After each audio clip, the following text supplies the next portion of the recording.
Our culture has a great enthusiasm for youth. And some cultures, like the Chinese culture and in the Indian culture also, have a great respect for age. That the more elderly you become, the more you are considered wise. It isn't necessarily the truth. One of my friends, charmingly, when her mother was in the hospital dying, the woman said, "Dear, I always thought when I would get older, I would get wiser, but I didn't." Just put it just like that. So it isn't a guarantee merely to hold on to your body that your consciousness also expands.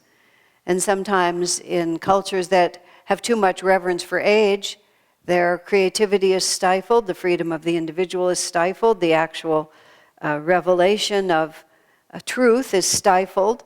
So it's not like I'm going to represent any particular idea over another in a cultural sense. But there is a fact that through the course of one lifetime, and even more profoundly over the course of many lifetimes, accepting reincarnation as a self-evident necessity, if we're going to reach a level of understanding that's more than mediocre, whether or not you resist the idea of reincarnation or not. Some of you who may be coming here for the first time may have to think these ideas out. I certainly find it a comfort. Others, we look around and we think how much we can accomplish or how little we can accomplish in one lifetime. And the prospect of being limited to what you can learn in 40 or 50 or 60 or 70 or 80 years is really kind of scary. You know, I recall I was engaged in a very complex way with one of my aged relatives toward the end of his life. And my thought was, well, let's try to get as much enlightenment into this system as possible before you exit from this body. And in my way of understanding, you have to start all over with the baby's body and just bring yourself back to here. So I was pushing perhaps a little harder than I should have pushed to try to get clarity. And at one point, I was engaged in what could only be a struggle of will against my desire to have this understanding be accepted and his desire to have it not be accepted. And I said, "Don't you want to understand?" And he very honestly said, "No," just like that. "No." He said, "It's quite enough to cope with what I already know." He said, and essentially then he said, "I'm just trying to make it through to the end." And shortly after that, and I was quite charmed by this, I hope you understand me properly, he went sort of senile and then had a little vacation for a couple of years before he left his body. He just decided that enough was enough, and he just checked out, became very sweet, rather childlike, and just kind of played at being a child in an old man's body, became very, very dear, and then finally breathed his last. Another aged relative of mine is fulfilling that curse that mothers sometimes put on their children. If you keep making an expression like that, your face is going to get stuck. You know, child experiments with their face getting stuck. Well, in this particular gentleman, he's experimented with wrong attitudes a long, long time. And now that his brain is old, his brain has gotten stuck in some of these wrong attitudes. And one of the things he particularly loves to do is rehash the things that he's angry about. Mostly angry about the things that other people's stupidity. He really likes to, review other people's stupidity, as opposed, of course, to his great intelligence. So he gets to rehash these stories over and over, and I have tried to prevent him from doing it, which is not well met, just makes him more determined to tell the story. So finally, I just sit back and listen to the story again. As one of my friends said, "I guess there's something I haven't learned yet about this story, so I think I'll hear it again." And after he told me some long tale and got very agitated about how so-and-so was such a moron and so on like this, and after it had all passed away, I said to him, "Do you enjoy just going over and over again the things that make you angry?" He looked at me as if I were stupid, and he said, "Yes," just like that. Oh, okay. I laughed. I thought, well, I'm not going to keep trying to persuade you not to, because you see, he got energy from doing that. This made him feel sort of alive. He was repeating the pattern that he'd found satisfactory all through his life, which is everyone is dumb but me, and these are all the ways in which they're dumb, and therefore look how bright I am. And from my point of view, it was a horror story, because what you see locking him into is this unlearned lesson that far from repudiating that ignorance, he's squeezing it all the tighter. So the reward for that is, well, as one popular philosopher said, the reward for clinging to your delusions is, guess what? You get to keep them. That's all. Nothing else happens to us except we get to keep living on whatever plane of consciousness we want to live on. There is an element of, well, I'll reach that in a moment, but it's a very free universe in a certain sense, which is there are all these stratas of consciousness. I mean, just look around. Just look what a wide variety of human beings there are. Swami Kriyananda often remarks, 2 eyes, a nose, and a mouth, and just look what God has done with it. It's just remarkable to just look around and see. Sometimes I've played in the mirror, just making like different expressions out of this face. You know, if this face had been perpetually angry, you can just see if you make an expression how the whole face will begin to shift into something else. You see people toward the end of their lives. I've heard the common wisdom that you have until the age of 40, the face that God made for you, and after the age of 40 you have the one you made for yourself, which is to say what your habitual consciousness is. The marks of age come to all bodies, unless we're Babaji or some great yogi who for some reason remains eternally youthful, which there aren't many of those. The rest of us, just time passes and the cells go through whatever they go through, and well, this is what happens, you know, what we're all looking at. But the underlying consciousness behind it is formed by the habits of our own mind. And there's a lot of wisdom in mothers saying, if you keep making that expression, your face is going to get stuck that way. And even more profoundly in my relationships with my older relatives, if you keep thinking those thoughts, your brain is going to get stuck there. My elderly uncle has been an extremely spine-stiffening spiritual lesson inadvertently because his brain has gotten stuck and in a place that fortunately mine doesn't go that often, but mine has its own places where it goes, where it kind of, you know, gets in like this and begins to think about all the things that were done wrong to me. And you know, just it's the pleasure of scratching a mosquito bite, isn't it? Just to kind of go into that geologic strata in which I get to indulge my ego and everything's okay because you're a little icky and you're a little icky, but I'm not icky, you know, or it would have come out better except that they didn't really treat me right, and it's always the way of those people to treat me like that, isn't it? And I could have been a champion, but, you know, except for all these little things that happen. There's a story and there's a line in the movie Pride and Prejudice, Jane Austen, the very old original movie, the original black and white, where the very haughty aunt, the young girl's playing the piano beautifully, and the haughty aunt says, I too could have been a great pianist if I'd ever learned to play.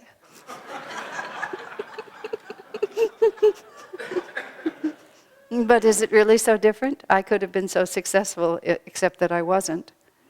You know, I could have been so happy, except I never really chose happiness. I could have been so beautiful, but I never made my consciousness what it should have been. You know, this is the reality of the life that we face. We are the result of all the choices that we've made. And we have this constant, ongoing reality in which we simply reap what we have sown again and again and again and again. And we very often don't like the harvest of what we've done. You know, we just didn't realize when we were doing it what the consequences would be. How many times have we just tried to cut corners? When my mother sent me out to learn to sew when I was 10 years old. My teacher was Mrs. Taylor, one of those fortunate names. So Mrs. Taylor taught me to sew when I was 10 years old. And we would meet up in the second story of the Singer Sewing Machine Company building. And me and her and some other little groups of kids would learn to sew things. And it was one of those few things from my childhood that actually stuck with me, that I enjoyed, and I actually learned how to do it. And like many children, when I first started, I was reluctant to put out the amount of energy that was required.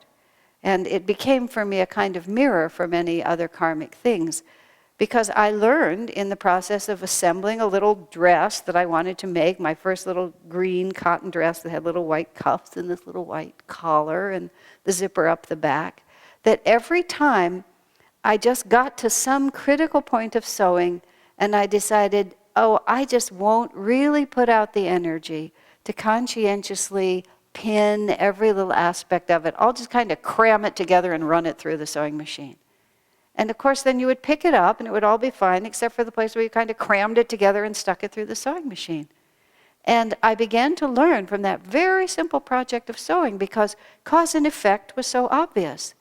If I applied my mind with conscientious care, did it step by step in the way that was needed, the results would reflect it. And insofar as I tried to put out less energy, get something for nothing, force the issue when the issue wasn't going to be forced, not go back and repair my mistakes, then basically the garments had to be thrown away, because they would never come out right. It was like, for me, my first spiritual lesson was from Mrs. Taylor in the Singer Sewing Building, because that was when I first began to learn about karma. And so all of us are living in this result of our past far more profoundly than we realize, because really, mercifully, God doesn't make us remember everything we did. I mean, it's painful enough to just remember the things of this incarnation when you reflect on it.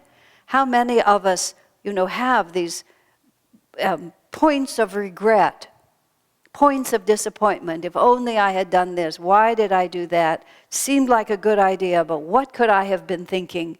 It's a great effort spiritually to purge our mind of that kind of second guessing. Imagine if you had all your incarnations to think about. I mean, you've had millions of incarnations. No one would ever get out of bed. We would just be so overwhelmed by the weight of it. So fortunately, God takes our bodies away, and with that, He takes away the memory cells, and we may have feelings about things and inclinations, but at least the details are gone. But what we're working with at all times is we're working with these dual forces playing against us. And one half of us, one part of us at least, has this intuitive awareness of what the potential of this incarnation may be. And whatever we define that as, we might call it money, we might call it any whatever, but we have this potential for self-expansion. And the other part of us has this habit of thinking either, it's much too difficult to try, I don't really want to put out the energy, there's more pleasure in just hiding, if I don't make an effort then I'll never really have failed. The whole long, incredible long story that fights against this natural inclination to expand. That's what karma is about. Is God calling the soul home, the soul itself desperately seeking this self-expansion, and then all the habits of fear and longing and holding on and hoping something else will be true. We spend so much time in our lives just trying to assert truths that just aren't truths. Like my aged relative saying to me, I don't want to really know anymore. I know enough, no more for me. As if it was actually possible to just close our eyes and stop the soul's desire to expand. He dropped out for a little while, took a little vacation, just dropped out from the problems of life. I think a lot of dementia becomes that. It's just like enough is enough. I've had enough of this world. I'm just going to play for now and let someone take care of me. I watched him just take a little holiday. Then the body went away and he got to start over again. How much do we do that without formally going demented? We just pretend we're just not going to deal with it. But sooner or later, our souls will never be satisfied until they really have that perfect freedom which is our own. I was reflecting with a friend just yesterday. She had this kaleidoscope, one of those really beautiful ones that are made like art pieces. You hold it up and the light comes in from the side, and as you spin it, I guess it's stones and gemstones, and they just form pattern after pattern, each one just more exquisitely beautiful than the one before.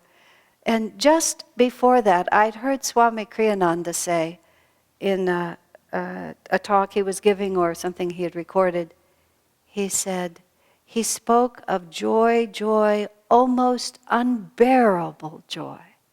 And you think, how could joy be unbearable? It was an odd combination when you think about it. I'm looking at this kaleidoscope, and it was so beautiful that there was this almost unbearable longing to be able to merge into that beauty. Unbearable in the sense because there's this feeling of hitting the wall of some inner limitation that enables you to see that beauty, but not really to make it everything a part of you. And I thought of a very mundane example of that same reality. There's a beautiful fabric store, speaking of sewing, over in Los Altos. It's exotic silks or Thai silk, something like that. And it's mostly silk fabric, and the prices are not too high in there. And the fabrics are so beautiful, and the colors are so rich that when I go into that store, I actually become just a little inebriated with the color. And you sort of go up to these big tubes of cloth, and I have to resist the desire to climb into the bins, and just kind of drape myself in the fabric or embrace them as if they were living things. And then what comes over you, and I realize must be what comes over people all the time. I want to buy it all and take it home, right? Because what I'm really longing for, what it reminds me of the astral world. It reminds me of the freedom not merely to see with the senses, but to experience with the consciousness. In Autobiography of a Yogi, Master describes how in the higher astral realms you can experience beauty through all your senses simultaneously. You can taste with your eyes, you can hear with your tongue, you can feel things with your ears. In other words, we're so limited in the physical body. We can it's all secondhand. We see it and we try to take it in. We hear it and we try to take it in. But it's never really satisfying. It's never really enough. We can try as hard as we can, but it's never enough until we actually merge our consciousness into that actual vibration.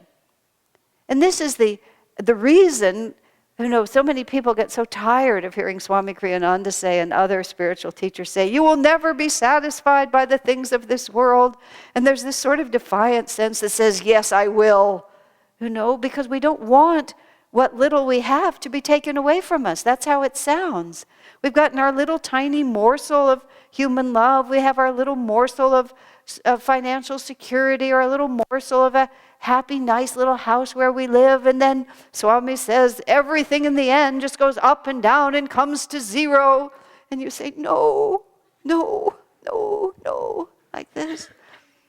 I always remember the little boy who was brought up to be blessed here, and he was in the arms of his father, and he really just didn't want it. He put his hands over his spiritual eye. I was trying to bless him. He puts his hands over his spiritual eye and he begins to say very loudly, no, no, no, like that. And so it is, that the scriptures and the masters tell us, you will only find satisfaction in God. The things of this world will not satisfy you. And a few people say, yes, yes. But most of us say, no, no. Because what little bit we have, we think we're going to lose. Isn't that so? But still, so deeply, how difficult it is to find a deep sense of eternal peace, isn't it? That song that Karen sang for us, John Anderson, it's a beautiful Scottish poem. This couple, when they met, they were young, they lived their life together. Many a lively day, John, we've had with one another. Then the lines are, now we must totter down, John. And you see the old couple, and hand we'll go and sleep together at the foot. John Anderson, my love. It's isn't it dear, that song? Sometimes it's just impossible to hear it or sing it without weeping. Because it really does describe that intense longing for a kind of enduring love that even death can't take away. And the reason that song is so moving and that melody is so moving is not because it says, oh yes, yes, you will find your perfect partner and you will live together and early death will not separate you and you will be able to just have it just exactly you want. That's not really why that song touches us so deeply. What touches us so deeply is that it transcends those limitations. Some part of that melody goes beyond the subject, goes way beyond the subject and awakens that it's a bittersweet quality. That's where Swami speaks of the unbearable joy. Until that is fulfilled, deeply fulfilled in divine oneness, we live in this sort of in-between place. The chant that I was singing at the beginning, one that I like so much, when I die, look into mine eyes, they will mutely say, I will be thine always. It's like this contest that we're in, this contest against our own karma. And our own karma is always saying to us, take the easy road.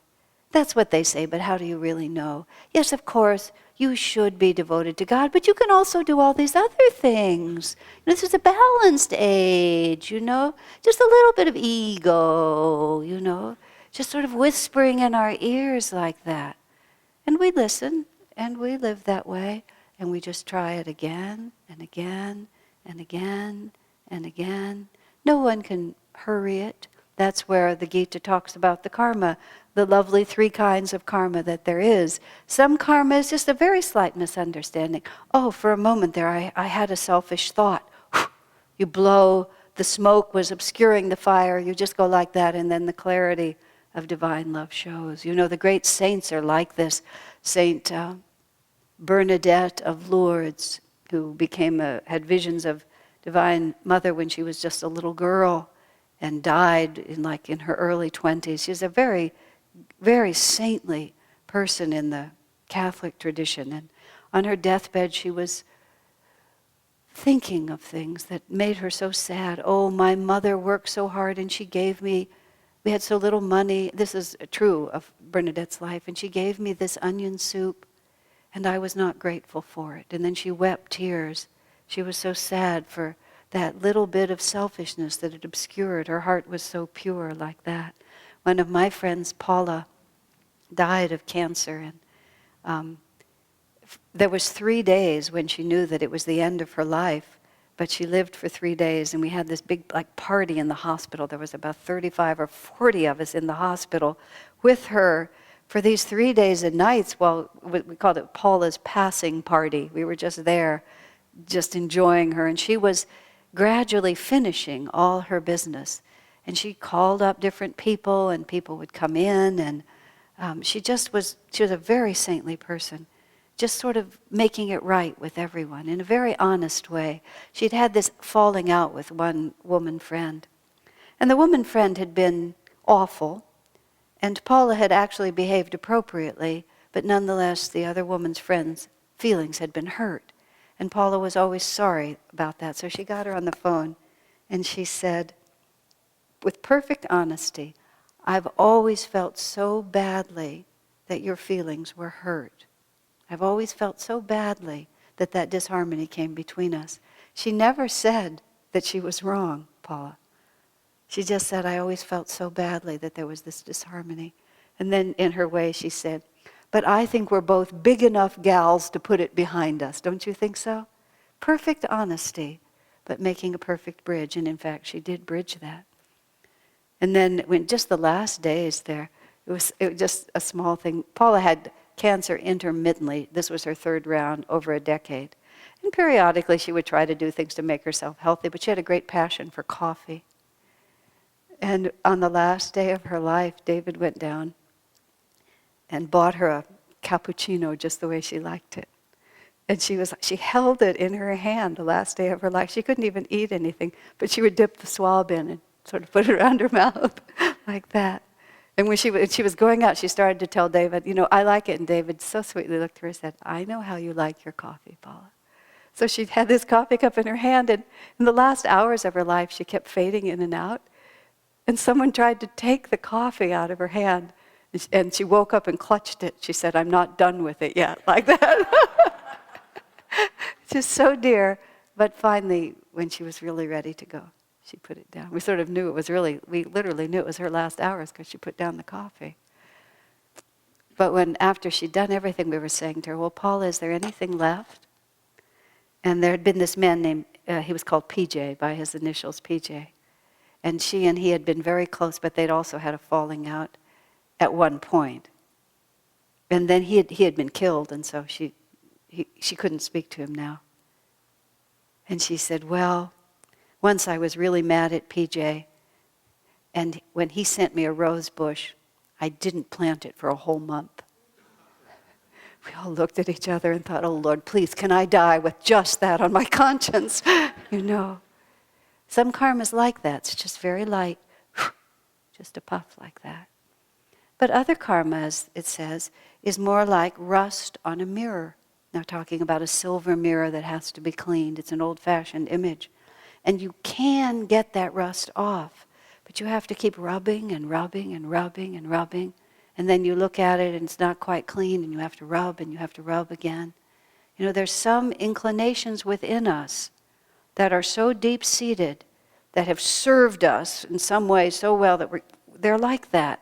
But we just have to keep rubbing, you know. But what good will it do us to stop? If we stop, that clear light is completely obscured. We may decide, I'm tired of scrubbing, I don't want to know anymore, I'm just going to go senile for a few years and maybe it'll be easier when I'm a baby. You know, we'll start over again, but you're just going to be born with all that same rust right on that mirror. You may be born in, you know, as a Bedouin in the desert somewhere, but your consciousness is going to be exactly where it was. It'll just be reflecting something different, and you're going to have to pick up that tool and just keep scrubbing that mirror. That's what we work with most of the time. And the third kind of karma, so sweetly described, it's like a baby in the womb, which is it's not going to come out until it's ready. In other words, we're going to have to carry it around until it really finishes. Nothing we can do can hurry that. The art of being successful on the spiritual path, quite truly, is this very deep-seated, calm acceptance of this process, that this is who we are. You know, we hear about how great we can be, but we also have to understand that that's our potential. It's this razor's edge we walk, which was never for a moment losing confidence and faith in that absolute certainty of our divine goodness, and also working extremely realistically with all the different kinds of karma that affect us now, and never allowing any of that to depress or discourage us. It's a tall order, you know? But in honest truth, what choice do we have? You see? That's the point we have to come to in our lives. We have to realize that it doesn't really make any difference what the road ahead looks like, because the road behind us is no place we ever want to go. Whatever effort we've gotten up to this point of awareness, the only possible thing we can do from here is go forward. And whether the karma is blowing like smoke, cleaning the mirror, or just outlasting it. You know, if we just keep putting one foot in front of the other, with that deep divine understanding, with that faith, with that truth, that God is our own nature. And sooner or later, the joy will become so unbearable that we will release whatever holds us back, and it will become bearable in the most beautiful sense. Master says, where is it on the wall here? Enjoyable beyond imagination of expectancy. Isn't that an extraordinary phrase? What a great use of English. Speaking of cosmic consciousness when it comes. Whatever we have imagined of bliss that can be ours, it will be enjoyable beyond even our imagination to expect it. What a promise. God bless.